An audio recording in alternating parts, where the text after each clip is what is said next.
সারা বছর ধরে রাজ্য পুলিশ প্রশাসনের পক্ষ থেকে পথ নিরাপত্তাকে সামনে রেখে সাধারণ মানুষকে সচেতন করতে নানা কর্মসূচি গ্রহণ করা হয়। ঠিক একইভাবে পূর্ব বর্ধমান জেলা পুলিশের গুসকরা ট্রাফিক গার্ডের পক্ষ থেকে গুসকরা শহরে পথ নিরাপত্তা প্রচারকে সামনে রেখে একটি বাইক র্যালির আয়োজন করা হয়।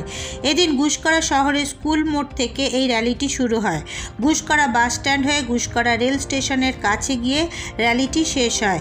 গুসকরা ট্রাফিক গার্ডের এই পথ নিরাপত্তা প্রচার কর্মসূচিতে উপস্থিত ছিলেন দুর্গাপুর হাইওয়ের inspector Barun Ghosh, Guskara traffic OC Biswanath Pain, Guskara ফাঁড়ির পুলিশ আধিকারিক সহ গুসকরা ট্রাফিক পুলিশের আধিকারিক ও কর্মীরা।